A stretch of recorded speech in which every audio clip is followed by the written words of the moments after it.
Mga idol, meron tayo dito Barao 175. Ang gagawin natin is full wave natin stator nya. Ito palang dalawang magnetic coil na yan, dito yung nakakabit sa yellow wire. So puputulin nyo yun, tapos pag didikitin nyo pa rin ito, hihinangan nyo. Tapos yung isa naman, ito yung may black, may stripe na white, yan yung ground nya. Puputulin nyo rin yung magnetic wire, tapos dudugtungan nyo siya ng wire hinang papunta dito sa base na to,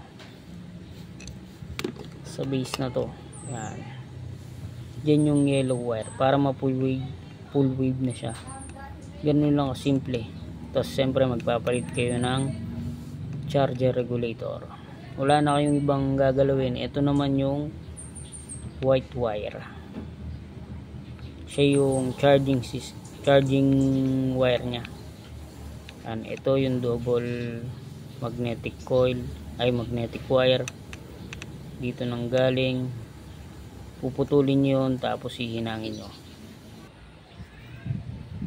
Ganito yung gagawin nyo. Hinangan nyo yung dalawang magnetic coil, tapos ito yung isa.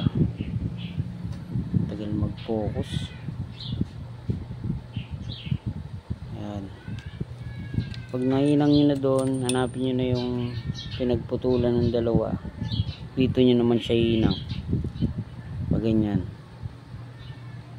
ayusin nyo lang yung wire para safe.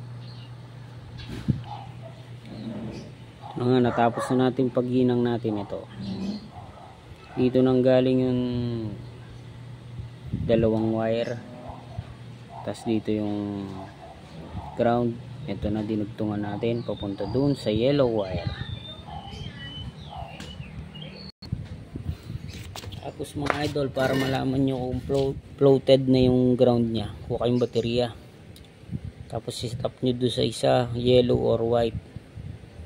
Ayan, check nyo kung meron. Ayan, ilaw. Tapos ito yung yellow, yung kadugtong nya. Pag umilaw yan, goods. Tapos i-check nyo sa ground. Pagka hindi umilaw, good na yan. Pero pag umilaw, ibig sabihin grounded yung ginawa nyo. Dapat kasi naka-floated yung ground nya. Ayan, o. So ibig sabihin good na yan, naka-full wave na. Yung coil nya isang wheel lang, hindi na siya up wave.